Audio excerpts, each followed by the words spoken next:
السلام علیکم و رحمت الله و برکاته. و علیکم السلام و رحمت الله و برکاته.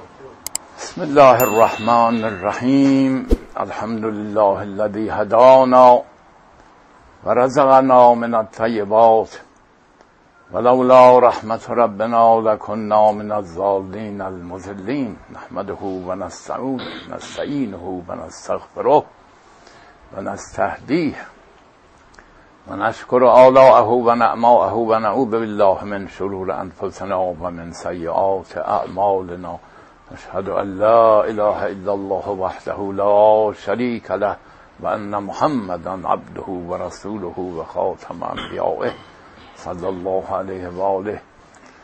استغفر الله و اتقوا الله و سارعوا الی مغفرة الله و اطیعوا الله و رسوله لعلکم ترحمون. قال الله تعالی: ما کان لبشر ان یؤتیه الله الکتاب و الحکم و النبوة ثم یقول للناس كونوا عبادا لی من دون الله ولكن كونوا ربانیین بما کنتم تعلمون الکتاب و بما کنتم تدرسون ولا یأمرکم ان تتخذوا الملائکة و النبیین اربابا ایأمرکم بالکفر بعد از انتم مسلمون. آیات عجیبی است. عمل میکنم سابق دیدم که برخی از صحابه خیلی در تعظیم رسول اکرم بزرگداشت پیغمبر اصرار داشتن، حتی خواستن که سجده بکنن در برابر پیامبر. گفتن ما در شام رفتیم دیدیم که در مجموع بیان دیدیم که در برابر کشیش هاشون سجده میکنن و شما اجازه بدید که ما در برابر شما لااقل این کارو بکنیم. و پیامبر اکرم فرمود که سزاوار نیست سجده کردن جز برای خدای تعالی و خلاصه نهیشون کل از این کار. بعد این آیات نازل شد که هیچ پیغمبری بشری نیست که خداوند مقام نبوت بهش بده بعد بیاد مردم رو دعوت بکنه به اینکه او رو بپرستن. ولکن کونوا ربانیین. دعوت پیامبران اینه که همتون ربانی باشید، همه خداپرست باشید، ربانی باشید. بعد در آیه بعد هم می‌فرماد که فرشتگان رو هم همینطور خدای تعالی نهی کرده و این کفر بعد از ایمانه اگر بگه فرشته پرستی بکنه. در آیین اسلام نه انسان پرستی هست نه فرشته پرستی. در مسیحیت انسان پرستی هست، عیسی و مریم هر دو رو میپرستن و در زرتشتی گری فرشته پرستی هست. کتاب یشت ها رو بخونید، نیایش فرشتگان، می ستایم فرشته آب را می ستایم یک کتاب کلفت تا 100-500 صفحه همه از ستایش و نیایش فرشتگان اینا. در این آیه کریمه تصریح کرده که خداوند دستور نداده هیچ فرشته‌ای هیچ انسانی پرستش بشه. پرستش لایق خدای تعالی است. حالا اینجا یه عبارتی از کونوا ربانیین، همه شما ربانی باشید. ربانی یعنی خداپرست و متخلق به اخلاق الهی. ممکنه کسی بپرسه که خدای تعالی مگه میشه اخلاق خدایی رو داشت؟ بله، خدا میگه ولیعفو ولیصفحوا الا تحبون ان یغفر الله لكم والله غفور رحیم.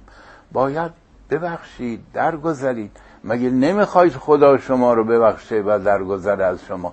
و خدا غفور و رحیمه.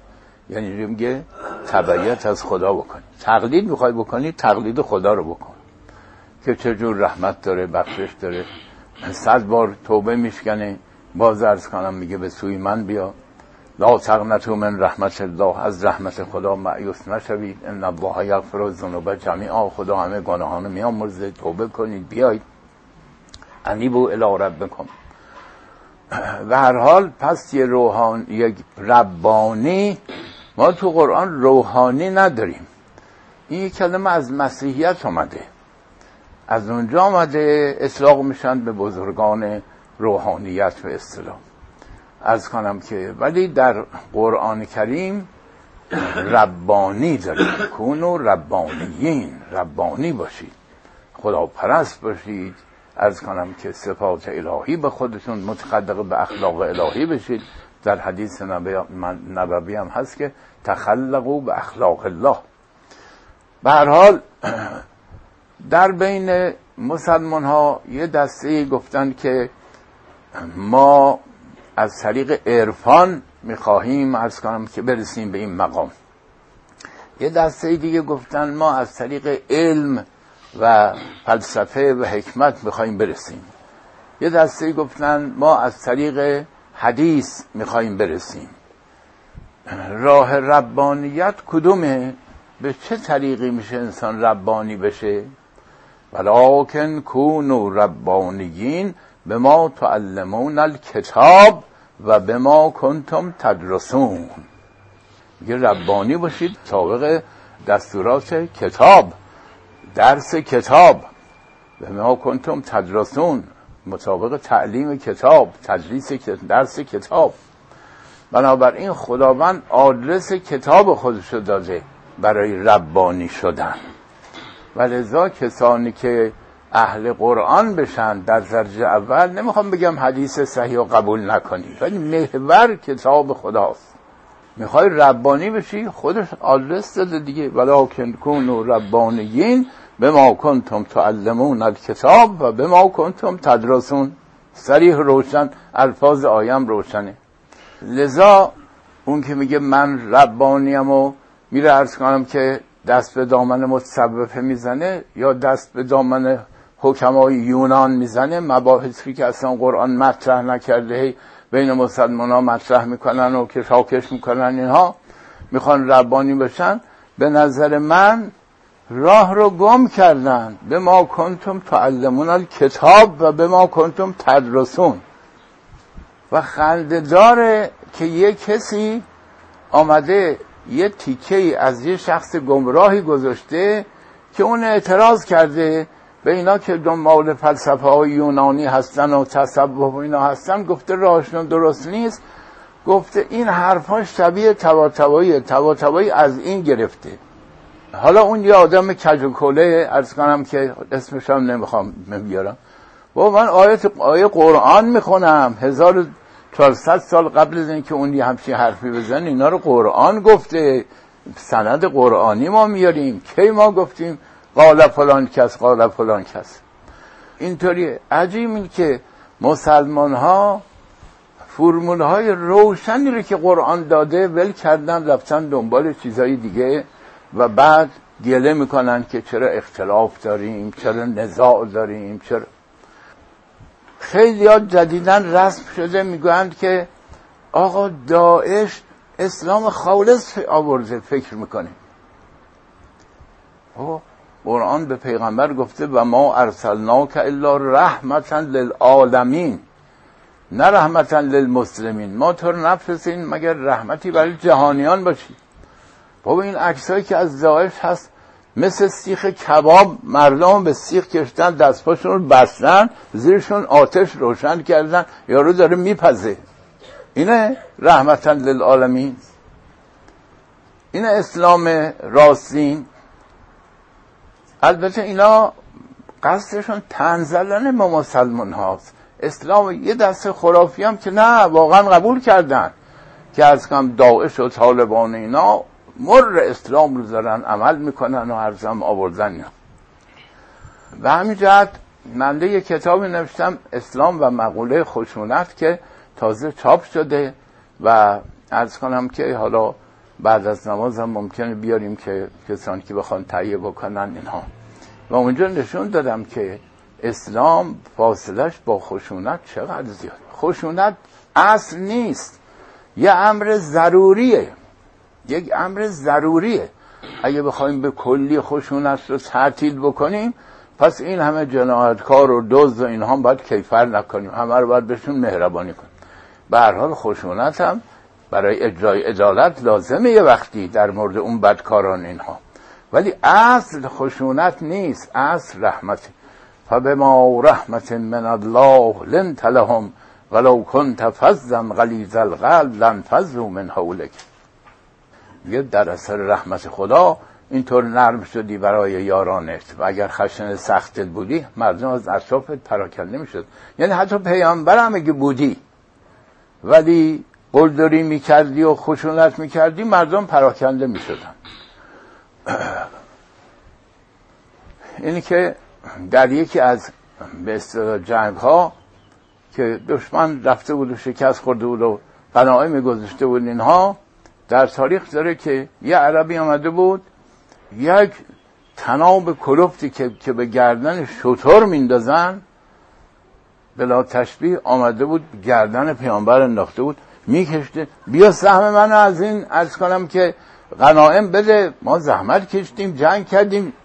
که گردن مبارک پیغمبر خط افتاده بود و پیغمبر میخندید و همطور میامد جلو و میگفت نمیترسی که خدای تعالی به خاطر این کار تو رو عقوبت کنه؟ گفت نه نمیترسم، یه پیغمبر به این خوبی ها این اخلاق و فلان. بله فبه ما رحم. اینه داعش روشش این بوده و این هست. به هر حال این قضایایی است که باید مردم به اینشون گفته بشه، ترویج بشه، بشناسن، حق از باطل تشخیص بدن تا این قضایا پیش نیاد. خدای تعالی ما رو به معرفت تحقیقی اسلام واقعی روز به روز نزدیکتر کنه، توفیق عرض کنم که تبلیغ بده. قضایی هست که باید همه کلکم راع و کلکم مسئول عن رعیته.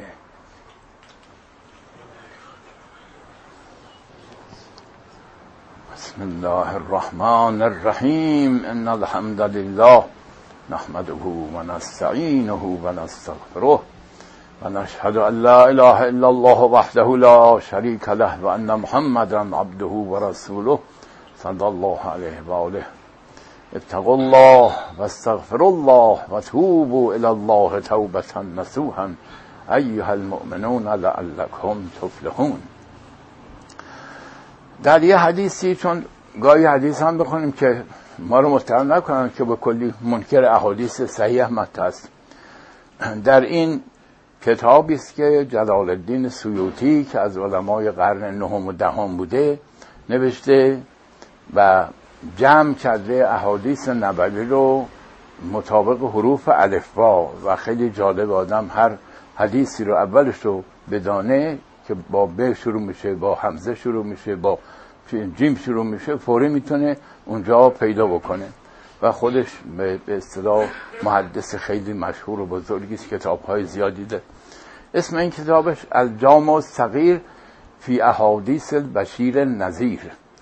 عرض کنم که و یه جامع الکبیر هم داره در برابر جامع الصغیر که اون دیگه چندین هزار حدیث جمع کرد. اینجا حدیث نقل کرده که ثلاث منجیات و ثلاث مهلکات، سه چیزی که انسانها رو نجات میده و سه چیزی که به هلاکت میرسونه. خب اینا معلوم میشه رسول خدا قواعد کلی دست مردم میداده. اینها یکی از اون چیزایی که باعث نجات ترس از خدا در پنهان آشکار، تقوی الله فی الغیب و الشهاده، در پنهان آشکار. بسیاری افراد خطا نمی کنن در آشکار ولی در پنهان خدا میدونه چه میکنن. از کنم که الذین یخشون ربهم بالغیب دو تفسیر شده، یکی غیب رو صفت خدای تعالی دانستن، یکی این که در پنهان هم از خدای تعالی از کنم که ترس داره و نظارت خدا رو احساس. بنابراین تقوی الله فی الغیب و الشهاده. دوم الاقتصاد فی الغنا و الفقر، میانه رو باشه، چه وقتی که ثروت داره چه وقتی که فقیره. فقیر هست کمتر انفاق میکنه، ثروتمند هست بیشتر، ولی زیاده روی نمیکنه در هیچ، نه بخل می‌ورزه نه زیاده روی. الذین اذا انفقوا لم یسرفوا ولم یقتروا و کان بین ذلک قواما، مطابق آیه سوره فرقان. سوم این که العدل علی الصدیق و العدو، در روایت در عدالت کردن در حال خشم و در حال رضایت، هر دو، بر دوست و بر دشمن. مسئله خیلی مهمه. بعضی یه قدری که عصبانی میشن اصلا دیگه کنترلشون از دست میره، یا با یه کسی دشمنن دیگه هر تهمتی رو بهش روا میدونن. العدل علی الصدیق والعدو، فی الرضا والغضب. این صفات که انسان نجات میده. بعد و ثلاث مهلکات، 3 صفت هم هست که باعث هلاکت انسان میشه. یکی از اونها اعجاب المرء به نفسه، یعنی انسان مغرور بشه به خودش. پس منم طاووس علیین شده، بله منم از همه بهتر میدونم، از همه بهترم، خوشقلبترم، خوش نیتترم. راهش هم این است که انسان هر خیری ازش صادر میشه فوری این رو به توفیق خدا بدونه که خدایا ما که قابل نبودیم، ما قبلا خطاها کردیم، این به توفیق تو بوده که این کار کردم. هم خودشو به کلی تحقیر نکرده، لایق عنایت پروردگار دانسته، و همین که فعل خوب رو به خدای تعالی نسبت داده. تو قرآن کلام هم هست که ما اصاب من حسنة فمن الله و ما اصابک من سیئة فمن نفسک. هر بدی به تو میرسه از کارم که از تقصیر خودته، و هر نیکی که به تو میرسه از لطف و عنایت خداونده. بعد شح مطاع، دومی اینه بخلی که انسان ازش اطاعت کنه. آقا یه جایی صحبت بنده خدا گیر کرده، همه دارن پول میذارن، این میگه نه تو احتیاج داری نکن، نفسش او رو باز میشه. این باعث هلاکتش میشه. با این نفس باید مبارزه بکنه، مقصد باید بره بده از کنم که برخلاف نفس. هوا متبع، هوای نفسی که تبعیتش بکنه، شهوات، هواها، هر چی بگه چشم، اینا باعث هلاکت میشه. پس 3 چیزم هست که شح مطاع، هوا متبع و اعجاب المرء به نفسه، که شخص رو انسان به خودش بباله و خیال بکنه کسی هست و حالا 4 کلمه یاد گرفته بر مردم منت بذاره. و در حقیقت اسلام با این تعالیم انسان سازی خواسته بکنه. خدای تعالی به همه ما توفیق بده که اونطور که او خواسته ساخته بشیم و از این دنیا بریم. صلی الله علی نبینا محمد و آله.